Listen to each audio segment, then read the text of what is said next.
Hello everybody and welcome to the War Room. This one is for a fascinating welterweight matchup between the legend that is Donald Cowboy Cerrone and Niko Price.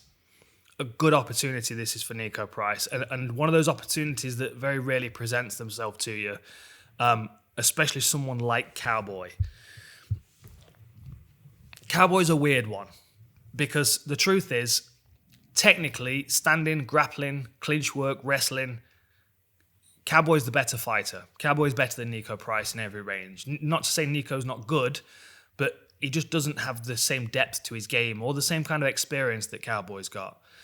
He's also not got the consistency in his record in the UFC. And this is where Niko starts to struggle because like when he came into the UFC, so he was 8-0 when he made his UFC debut against Brandon Thatch at UFC 207. And since then, he's almost alternated. I mean, he's had a no contest and a win and a loss and 2 wins and a loss and a win and a loss and a win and a loss. And he's coming off a second loss to Vicente Luque. I think there were lots of things in the Vicente Luque fight that Niko Price could learn from and things that are going to serve him well going into the Cowboy fight. The big question around Cowboy always is what version of him shows up, where's his psychology at? I think there are certain things about this fight that benefit him. Obviously, it's at the Apex. There's no crowd there, which takes away some of the tension of the live audience. But then sometimes I think Cowboy benefits from that, depending on where he is. So that's a question which is difficult to pin Cowboy down on. The other thing as well is with someone like Niko Price, his striking's quite rudimentary. It's fundamentally sound. He's got good technique, but there's no real trickery to it. So if Cowboy shows up in a decent mindset and starts putting his Muay Thai game together, start chopping into the legs of Niko Price and slowing him down, that's going to take that wild forward rush out of Niko Price's game. Because that, in my opinion, is the main danger in this fight for Cowboy. If Cowboy starts slow and Niko Price's confidence is allowed to just start to climb a little bit, then he's going to start throwing. And he's awkward and he's powerful and he's long range. He's got, I think, a 3-inch reach advantage on Cowboy. But it's not only the fact that he's got the reach advantage, it's the fact that he travels with his striking and can make it count. It does leave himself vulnerable and open, and there's certainly ways that Cowboy can catch him on the way in. But that forward surge has never done Cowboy very well. He always gets backed up and he always tends to take those shots. And it just further discourages him. It discourages him. It gives his opponent confidence. I think both of these guys, they're literally both of them sitting on a knife edge when it comes to their confidence in the fight. The difference with Cowboy is it depends on whether he steps into the octagon with confidence, whereas Niko Price is much more influenced by what's happening in the fight. If he's having a good first round, he'll continue to pick his pace up. He'll continue to have success. If he starts to struggle, he starts to look very vulnerable. Cowboy can look vulnerable when he first steps in there. And that's the version I don't want to see of Cowboy. My concern is he's coming off 4 losses in a row. There's not been a time in his career when he's been on a losing streak like this. He lost 3 fights in a row. Masvidal, Lawler, Till, as you would expect in that list of murderers. But then you look at the previous 4 losses that he's had. Tony Ferguson, Justin Gaethje, Conor McGregor, Anthony Pettis. You're looking at 4 champions in a row. Cowboy needs to get his mind on point in here. And I think if he looks back at the Pettis fight honestly and openly, I think he'll feel like that was a good performance. I've had many conversations about that fight and people thinking Cowboy won that fight. And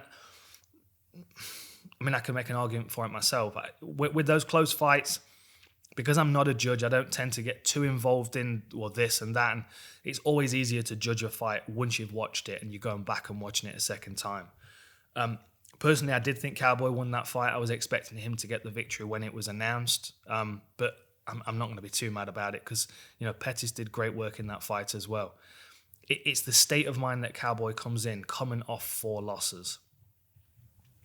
The truth is, it doesn't matter who those losses are. It doesn't matter whether it's Ferguson, Gaethje, Conor and Pettis, or whether it's GSP, Condit, Anthony Johnson and Chris Lytle. Losses are losses. And we're not in this game to be losing. We're in this game to win these fights. So whether you're losing to world champions, former champions, or whether you're losing to someone that you really shouldn't lose to, it still stings. It still stings. It still affects your psychology when you're stepping in there next time around. And Cowboy's always struggled with that psychology. Even when he's coming off wins, he's struggling with that psychology. The downside to being Cowboy is that if you look at the UFC roster as a deck of cards, Cowboy's a king. You know, he's one of the picture cards. He's not going to get easy fights. No matter what weight class he's in, he's always the guy that you want to beat to excel yourself in this weight division. It's very rare that Cowboy gets an opportunity to excel himself in the division. And unfortunately, because of his position, because of his record, because of his reputation for, he'll take any fights anywhere, he does get these unfavorable matchups sometimes. Sometimes they work out, other times they don't. Like, if I think back to a time when you kind of start thinking Cowboys, I mean, you counted him out. Mike Perry, Alexander Hernandez, those two fights in particular, going into both of them, I was concerned for Cowboy. Mainly because, I mean, he'd lost to Masvidal, Lawler, and Till. Then he managed to get that win back against Yancy Medeiros, which it's nice to pick up a win, but a win over Medeiros compared to a win over one of those three that he's just lost to is very different. You know, and Cowboy knows this is realistic. Then he goes in there and fights Leon Edwards and loses another decision. So he's 4-1 in his last 5, and the only one that he's beaten is Yancy Medeiros. Then going in against Mike Perry and Alexander Hernandez, two guys that are, you know, trash talking, disrespectful, trying to get inside your head, all those kind of things that we've seen Cowboy struggle with in the past. So that's why there's a question. Because if Cowboy had gone into those two fights and lost them, then we know for sure he struggles with that pressure. He struggles with people getting inside his head and fighting with aggression. That's why I can't count him out against Niko Price, because I still think technically he's the better fighter out of the two. He's got more striking skills. He's better at chaining his combinations together. He's better at manipulating a person in their space with his footwork. And he's also much better on the ground. His submission game stands alone as someone that's consistently underestimated when it hits the ground, even still to this day, no matter how successful he's been on the ground. Everything hinges on his psychology, though. And I know this is it's kind of a bit of a broken record narrative with Cowboy, but it's the most fascinating part about his game. Because if you take the skills that Cowboy's got and you give them to a Niko Price is going to do really well with those skills. The thing that's holding Cowboy back is not his skills, it's his psychology. And it's all dependent on those first couple of minutes of this fight. It depends on how Cowboy feels getting in there, what his perspective of Niko Price is. The fact that Price is coming off a loss to a Thai boxer in Vicente Luque it's gonna encourage Cowboy to use his Thai boxing game. When he starts off well and he starts using those low kicks, he starts setting up the body kicks and the high kicks, then everything comes around that and he stops thinking about what his opponent's going to do and focuses entirely on himself. When he's focused on himself, he's incredibly dangerous.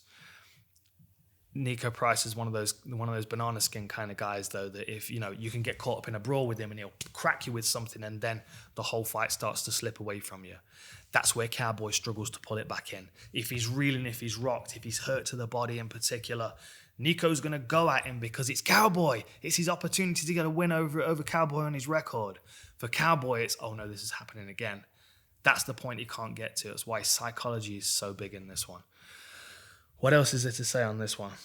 Blah, blah, blah, blah, blah. The main thing for Cowboy, and I think the safest thing for him to do, is to start eating up that lead leg of Price. Price covers distance very well. He's got a very long stance, but all of his striking comes off his ability to plant that lead leg hard and attack heavy with his hands.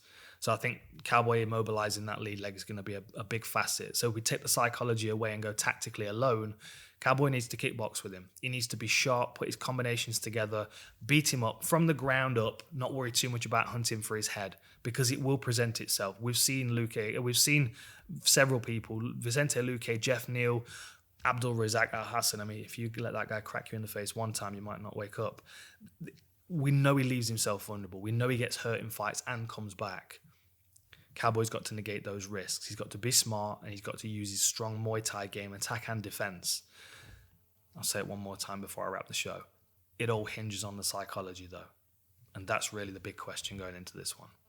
Cowboy should win, but whether he will or not is a big question, because Niko Price is a very unorthodox and dangerous individual. Anyway, enjoy these fights. See you next time.